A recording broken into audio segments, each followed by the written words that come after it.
छत्तीसगढ़ के नारायणपुरा दंतेवाड़ा में 32 नक्सलियों को मारे जाने की खबर टीवी मीडिया के द्वारा ज़ोरों शोरों से चल रहा है। क्या दंतेवाड़ा नारायणपुरा में जो मारे गए हैं, क्या वह विदेशी लोग हैं या फिर जो आदिवासी है, आदिवासी को नक्सली घोषित करके मारा गया है? नमस्कार, सेवा जोहार, जय भीम। आप देख रहे हैं संदीप बनके मीडिया। मैं हूं संदीप बनके।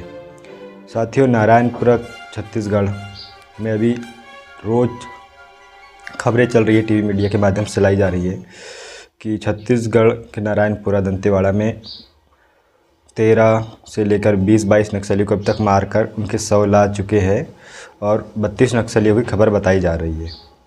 साथियों, अभी हाल ही में 14 साल की आदिवासी लड़की को बस्तर कांकेर में नक्सली बताकर मार दिया गया था और उससे पहले भी कई आदिवासियों को नक्सली बताकर मारा गया। तो यह जो है मुद्दा बहुत अहम है कि जो अभी नारायणपुरा में जो मारे गए हैं वह नक्सली है या आदिवासी है। अगर वह आदिवासी है तो उन्होंने हथियार क्यों उठाया? आखिर उन्होंने शासन प्रशासन के ऊपर इस प्रकार से जो हथियार उठाने क्यों उचित समझा? यह मुद्दा है कि आखिर उन्हें ऐसे करने की आवश्यकता क्यों पड़ी। क्योंकि आदिवासी अगर जब हथियार उठाता है तो उसका मुख्य उद्देश्य कारण होता है। अगर आदिवासी अशिक्षित होता है और उसके जंगल ज़मीन पर अगर कोई अधिकार करता है, उसकी ज़मीनों पर ज़बरदस्ती शासन प्रशासन अधिकार करता है, तो उसे समझ में नहीं आता करना क्या है। तो ऐसे हालात में वह शस्त्र उठाता है, हथियार उठा लेता है और उसके बाद उसे नक्सली घोषित कर दिया जाता है। उसके बाद वह उसे मार दिया जाता है। उसके अच्छे के साथ बुरे के साथ साथ कुछ अच्छे आदिवासी भी होते हैं जो इस प्रकार के कुकृत्य में शामिल नहीं होते हैं, असंवैधानिक कार्य में शामिल नहीं होते, किंतु उन्हें भी मार दिया जाता है जो उन्हें रोकने का प्रयास करते हैं। तो साथ ही यहाँ पर जो है अभी जो घटना घट रही है और लगातार टीवी न्यूज़ के माध्यम से बताया जा रहा है। अभी टीवी मीडिया ने स्वयं घोषित कर दिया कि यह नक्सली है, नक्सलवादी है, माओवादी है। साथियों, इसका डीएनए रिपोर्ट चेक किया जाना चाहिए। अभी तक का जो सरकार ने हिसाब नहीं दिया है। सांसद राजकुमार रोत छत्तीसगढ़ के बस्तर कांकेर में पहुंचे थे, जहां पर उन्होंने ये सवाल भी रखा था, कोणा गांव में भी, बस्तर कांकेर में भी, कि जो आदिवासी है, आदिवासियों को नक्सली बताकर मार दिया जाता है। सरकार के द्वारा आदिवासियों को ख़त्म करने की जो है सत्ताधारी सरकार जो है सोचती है कि आदिवासियों को यहाँ से ख़त्म कर दिया जाए और यह देश फिर उनका हो जाएगा, क्योंकि देश का मूल मालिक आदिवासी है। तो यही कारण है कि जो विदेशी लोग जो है उन्हें इस बात का डर है और जो नहीं चाहते कि आदिवासी को उनके हक अधिकार मिले, इसलिए उनका हक अधिकार को अभी तक बताया नहीं गया है। क्या वह आदिवासी तो नहीं, अभी इसका पूर्ण जांच किया नहीं गया, किंतु अभी नक्सलवादी कहकर घोषित कर दिया गया टीवी मीडिया के द्वारा। और अभी जो रिपोर्ट इनकी जो चेकिंग होनी चाहिए, डीएनए रिपोर्ट, कि कहीं वह आदिवासी तो नहीं, आदिवासी को नक्सलवादी बताकर मारा तो नहीं जा रहा। मैं ऐसा क्यों कह रहा हूँ, इसके पीछे का रीज़न कारण यह है। आप लोग पहले यह वीडियो देखिए, मैं बात करता हूँ फिर इस वीडियो के बाद। एक कलंक लगा दिया है। मैं पिछली बार आया था जब विधायक था, मैंने सुना 11-12 साल की बच्ची को नक्सलाइट के मारा गया।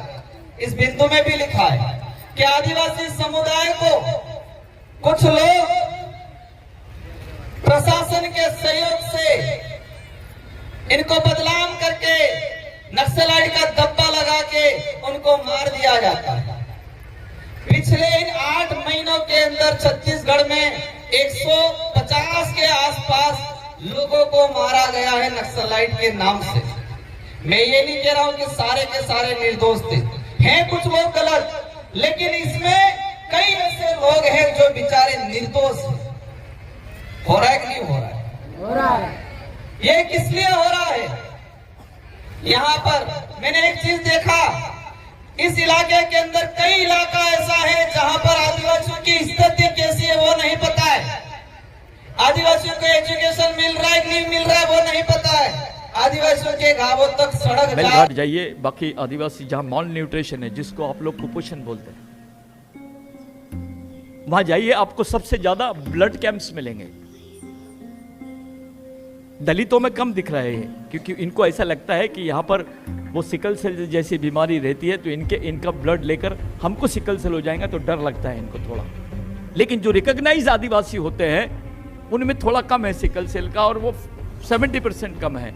और वो जो मेन जंगल एरिया के आदिवासी होते हैं उनका ब्लड में रेजिस्टेंस पावर बहुत ज़्यादा रहता है। तो हर एरिया में आप जाके देखना, जिनको खाने को नहीं है वहाँ ब्लड कैंप्स है। जब आप जाके देखोगे, सर्वे करोगे, तो आपको पता चलेगा कि वो उसको ब्लड देने के एवज में 800 रुपये देते हैं, 800 रुपीज़। और वो 800 रुपीज़ के एवज में वहाँ से अपने बच्चों के लिए राशन लाते हैं। गढ़चिरौली में हमारे 13 साल की बच्ची को मार दिए, पता भी नहीं चला, नक्सली बोल दिए, कपड़े पहना दिए उसको। थी नहीं, उसका अभी रिजल्ट आया तो पता चला वो इनोसेंट लोग थे, बच्चे स्टूडेंट्स थे। अब वो वकील ढूंढने गए हम, तो एक आदिवासी वकील नहीं मिला हमको। फिर और वकील ढूंढने गए, भैया आदिवासी नहीं मिला, चलो दलित ढूंढ लेते। तो एक भी दलित वकील हमको बराबर मिला नहीं। चलो दलित नहीं मिला, ओबीसी ढूंढ लेते हैं। तो सुप्रीम कोर्ट में हमारी कोई अगुवाई करने के लिए तैयार नहीं। ये हमारे तुम्हारे सामने प्रश्न है। ऐसी क्या बात हो रही है कि हमारे बच्चे जिस उम्र में उनके हाथ में किताबें होनी चाहिए, जिस उम्र में उनके पास लाइब्रेरी होनी चाहिए, जिस उम्र में वो स्कूल जाना चाहिए, उस उम्र में उनके पास बंदूकें कहां से आई? आप गढ़चिरौली जाइए, आप बस्तर जाइए, तेलंगाना का आदिलाबाद से लेकर इधर का बेल्ट आप पूरा जाइए, उस बेल्ट में बुखार की गोली नहीं मिलती है, जिसको आप लोग पैरासीटामोल बोलते हैं, लेकिन बंदूक की गोली मिल जाती है। तो साथियों, आप लोगों को समझ आ गया होगा कि मेरे कहने का मतलब क्या है। लगातार आज़ादी के बाद से आदिवासियों को नक्सलवादी घोषित करके बताकर मार दिया जा रहा है, किंतु उनकी डीएनए रिपोर्ट अभी तक नहीं बताई गई है। सरकार, प्रशासन, मीडिया ने अभी तक इसका रिपोर्ट नहीं दिया कि जो मरे हैं आदिवासी को मारा है या कोई विदेशी है जो भारत में घुसा और जिन्होंने जो भारत की सरकार की अर्थव्यवस्था, शासनिक प्रशासनिक कार्य में बाधा डालने की कोशिश की। साथियों, अभी आप लोगों ने सुना होगा राजकुमार राउत जी ने छत्तीसगढ़ में बस्तर कांकेर में भाषण दिया, जहां पर उन्होंने स्वयं बताया कि एक 14 साल की एक नाबालिग आदिवासी लड़की को नक्सलाइट घोषित करके मार दिया गया। साथियों, यह राजकुमार राउत जी जो कह रहे हैं कोई मामूली व्यक्ति नहीं है, एक सांसद है राजस्थान के डूंगरपुर बांसवाड़ा क्षेत्र से। साथियों, यह जो घटना है बहुत ही दुख और निंदनीय घटना है, क्योंकि जो आदिवासियों को इस तरह से मारना, देश के मूल मालिकों को ख़त्म करना, इसके पीछे का रीज़न कारण क्या है? साथ ही इसके लेकर दादा सतीश पैंदाम ने स्वयं बताया, बिरसा ब्रिगेड के संस्थापक, कि आदिवासियों को इसलिए मारकर ख़त्म करना चाहते हैं भारत देश से, ताकि इस देश पर जो विदेशी लोग हैं, जो गैर आदिवासी लोग हैं, वह भारत में कब्जा करना चाहते हैं। देश में जो अभी तक आदिवासी की जो आबादी रही है, आज़ादी से पहले उनकी बहुत ज़्यादा आबादी हुआ करती थी, किंतु वह जो काफ़ी ज़्यादा लंबे समय से विदेशियों से अपनी जल जंगल ज़मीन की लड़ाई लड़ते लड़ते उनकी जो आबादी है समाप्ति की ओर जा रही है, विलुप्ति की ओर जा रही है। जैसे कि हम आज जानते हैं कि हमारे भारत देश में चीता जो है, इनकी आबादी जनसंख्या कम हो गई, विलुप्ति के कगार में पहुंच गई।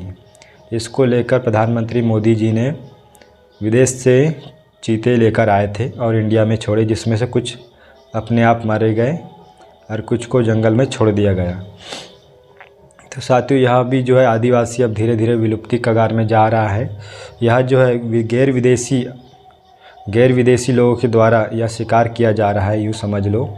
जैसे एक वक्त में इंसान ने अपने स्वार्थ के लिए चीते का, शेर का शिकार करते करते उसे विलुप्ति के कगार में पहुँचा दिया था। आज आदिवासियों का शिकार किया जा रहा है ताकि यह जो भारत देश है आदिवासी मुक्त हो सके। साथियों, इसका जो अभी जो छत्तीसगढ़ में ये घटना घटी दंतेवाड़ा नारायणपुरा में, जो जहाँ पर बताया जा रहा है टीवी मीडिया के द्वारा पहले ही घोषित कर दिया है कि यह जो है नक्सलवादी है। मैं जो यह अगर यह आदिवासी अगर इन्होंने शस्त्र उठाया है तो मैं इसका समर्थन नहीं करता हूँ, क्योंकि जो है यह असंवैधानिक कार्य है।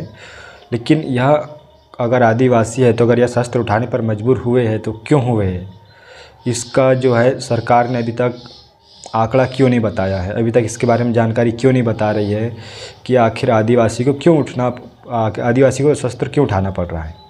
आदिवासी को शस्त्र इसलिए उठाना पड़ रहा है कि वह अपने जल जंगल ज़मीन की रक्षा के लिए हथियार उठाता आ रहा है सदियों से, उनके पीढ़ी दर पीढ़ी।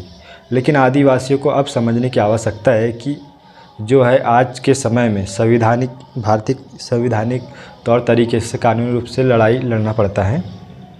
इसमें हथियार का कोई काम नहीं है। आज के समय में शब्द जो है शब्द ही हथियार है।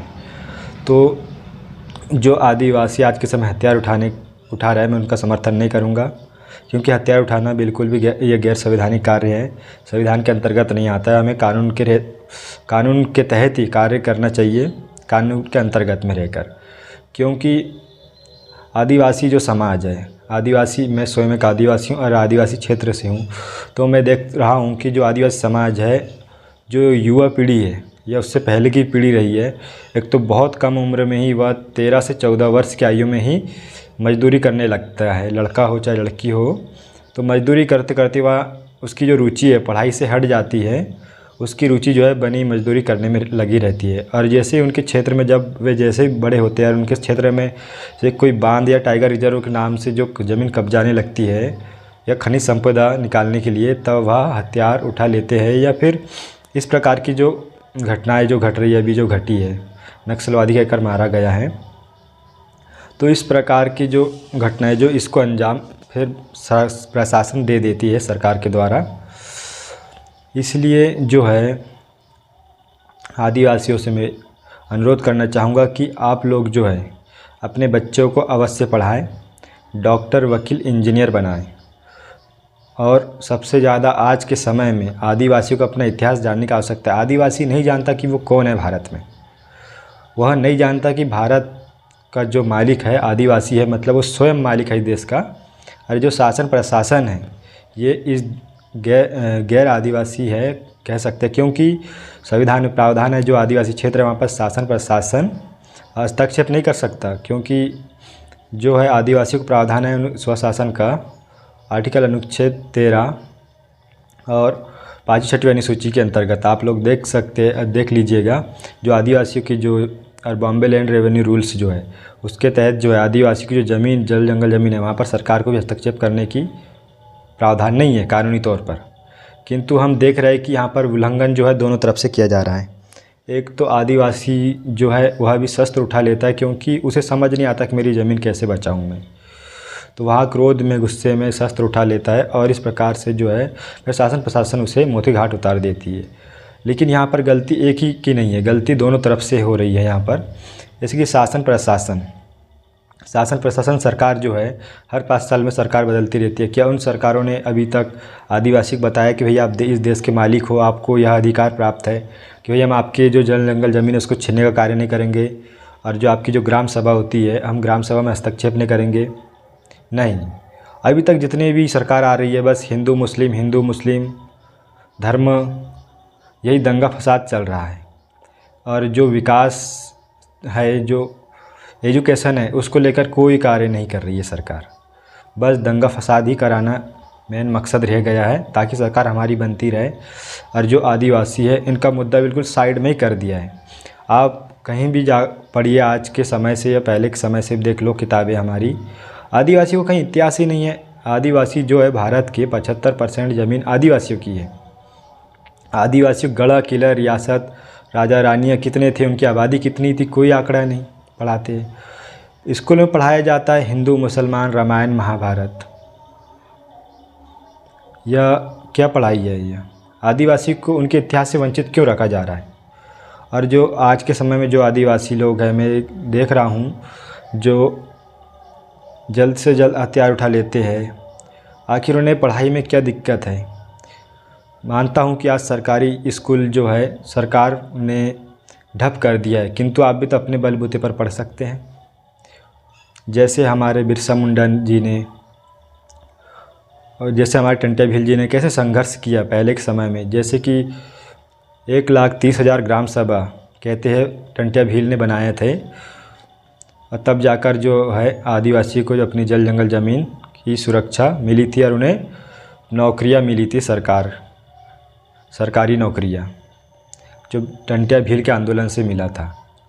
तो साथियों जो है उस समय में कोई सोशल मीडिया नहीं था और ना ही कोई गाड़ी व्यवस्था थी। जैसे आज हम बाइक से बस पकड़कर कुछ ही घंटों में इस राज्य से उस राज्य में पहुंच जाते, किंतु उस समय में ऐसी कोई सुविधा नहीं थी।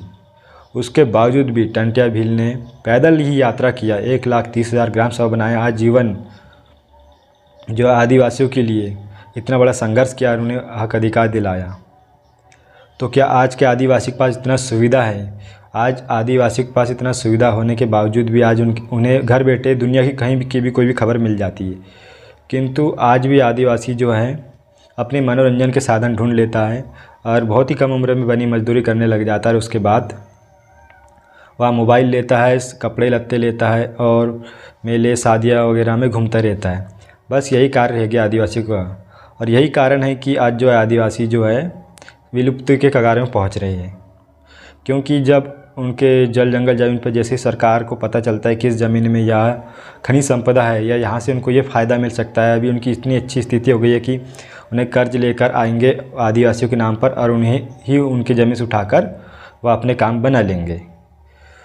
तब यह आदिवासी लोग जो है हथियार उठा लेते हैं, जो न समझदारी में, क्योंकि वह कानून जानते नहीं हैं, ना ही उन्हें पढ़ाया गया स्कूलों में, ना ही सरकार उन्हें बताती है, ना ही कोई पार्टियां बताती है।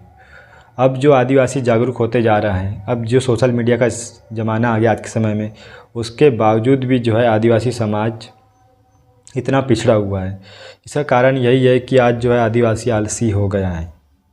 जी हाँ साथियों, आप लोगों को शायद मेरी बातें बुरी भी लगी जाएंगी कि आज आदिवासी जो है आलसी भी हो गया है, जो अपने हक अधिकारों को जानना ही नहीं चाहता।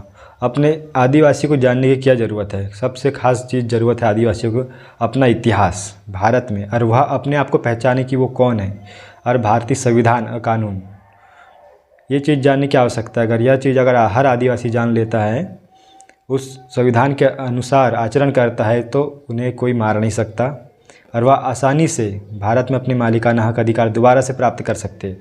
किंतु आप सभी लोग जानते हैं, जितने भी आदिवासी भाईगण मुझे सुन रहे हैं, कि आदिवासी क्षेत्र में क्या चल रहा है। जो कि आदिवासी जो है पढ़ाई लिखाई में इंटरेस्ट नहीं ले रहे हैं, पढ़ाई लिखाई एजुकेशन व्यवस्था को छोड़ दिए। इसलिए मैं अनुरोध करूंगा कि आप सभी साथीगण पढ़ाई लिखाई भले ही ना कर रहे हो, किंतु आप अपने आप को पहचानो, आप कौन हो। आप एक आदिवासी हो भारत देश के, तो भारत देश के आप कौन, आदिवासी क्या होता है इस देश में, उसकी वैल्यू क्या है, वो इस देश का मालिक है, उसके क्या क्या अधिकार है, राइट्स है, इतिहास है, वो आप जानो। अन्यथा अभी आप लोग ये घटना जो देख रहे हैं, ये जो लगातार हर साल हमें सुनाई देती है, महीने दर महीने सुनाई देती है, हर 2-3 महीने में ऐसी घटना सुनाई देती है। सबसे ज़्यादा छत्तीसगढ़ से ये घटना सुनाई देती है।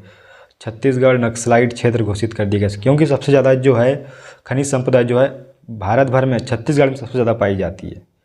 छत्तीसगढ़ के इस इलाके में जो है ज़्यादातर हमें सुनाई देता है बस्तर, कांकेर, महाराष्ट्र का गढ़चिरौली। तो यह जो क्षेत्र है, यहाँ पर ज़्यादा खनिज संपदा होने के कारण आदिवासी को मार दिया जाता है। और जो है आदिवासी लोग जो है अशिक्षित होने के कारण, या जो है इस प्रकार से उनकी सरकार जो है शासन प्रशासन जो इस टाइप से उन्हें मौत के घाट उतार देता है। इसलिए साथियों, आप सभी साथियों को शासन प्रशासन से आप ये उम्मीद ना करें, सरकार से उम्मीद ना करें कि आपको जो है सरकार जो है आपको इतिहास बताएगी, आपके बारे में बताएगी कि आप कौन है, क्या है। इसके लिए आपको स्वयं आदिवासी समाज से जुड़ना होगा। जो आदिवासी, जैसे कि भारत आदिवासी पार्टी से हमारे कमलेश्वर डोडियार जी है, मध्य प्रदेश सालाना विधायक, राजस्थान से राजकुमार रोत, ऐसे तमाम कई ऐसे दिग्गज नेताएं हैं। किंतु अभी फ़िलहाल में 2 ही नेता है जो सबसे ज़्यादा आदिवासियों के हित के लिए कार्य कर रहे हैं। वह काफ़ी ज़्यादा प्रचलित भी है, क्योंकि वह सांसद और विधायक है। और भी बहुत सारे ऐसे हैं, हमारे दादा भंवरलाल परमार राजस्थान से, भारत आदिवासी पार्टी के संस्थापक, भारतीय ट्राइबल पार्टी के संस्थापक से बहुत सारे आदिवासी हैं जो अभी जो है इतिहास की जानकारी है, उन्हें कानूनी अधिकार जानकारी है, उनके पास सारे दस्तावेज भी पड़े हुए हैं। किंतु आपको सोशल मीडिया में जुड़े रहने की आवश्यकता है। आप सोशल मीडिया में देखिए, जाने के आपकी जो खबरें हैं आपको कहाँ से प्राप्त होगी। टीवी मीडिया आपको यह नहीं दिखाएगा, आपको टीवी मीडिया से आस उम्मीद लगाए रखना बेकार है, क्योंकि टीवी मीडिया आपको यह सच्चाई नहीं बताएगी। आज तक बताना होता तो आज तक क्यों नहीं बताई। आज इतने साल गुजर गए आज़ादी के बावजूद भी इन्हें इनके हक अधिकार नहीं दिया गया और ना ही इन्हें बताया जा रहा है। तो साथियों, आप लोग को ये जानकारी कैसा लगा प्लीज़ आप लोग कमेंट करके बताएं। और आप लोग बताएं कि यह जो अभी नक्सलाइट करके घोषित करके मारा जा रहा है, नक्सलाइट बताया जा रहा है, उनकी डीएनए रिपोर्ट चेक होनी चाहिए या नहीं। डीएनए रिपोर्ट पता करे कि वह कौन है, वह इस देश का वासी है या विदेशी है। अगर इस देश का है तो वह कौन है, भारत देश का अगर है तो कहीं आदिवासी तो नहीं। अगर यह आदिवासी है तो बड़ी दुख भरी यह खबर है, जो कि आदिवासी लोग इस प्रकार से मौत को प्राप्त हो जा रहा है शासन प्रशासन के द्वारा, उन्हें इस प्रकार से ख़त्म कर दिया जा रहा है। साथ ही बने रहे संदीप बंकी मीडिया चैनल पर, आपको जानकारी मिलती रहेगी और इस मामले में क्या क्या जानकारी है मैं देखता रहूँगा और बताते रहूँगा। टीवी मीडिया पर क्या बताती है, क्या क्या पर्दे खोलती है कि यह जो नक्सलाइट घोषित करके मारा जा रहा है उनके बारे में और क्या क्या बताई जाएगी। यह सिर्फ नक्सलाइट टीवी मीडिया ने घोषित कर दिया और उस मामले को रफा दफा कर दिया जाएगा। देखते रहे संदीप बंकी मीडिया चैनल में। मिलूँगा आपसे फिर नेक्स्ट वीडियो में, अगली वीडियो में। संदीप बंकी मीडिया चैनल पर अगर आप पहली बार आए तो प्लीज़ चैनल को लाइक करें, सब्सक्राइब करें, वीडियो को शेयर करें ताकि आप लोग मुझसे जुड़ सके। चैनल को सब्सक्राइब करने से आप लोग मुझसे जुड़ जाएंगे और आपको हर वीडियो की नोटिफिकेशन सबसे पहले मिलती रहेगी। सेवा जोहार, नमस्कार, जय भीम।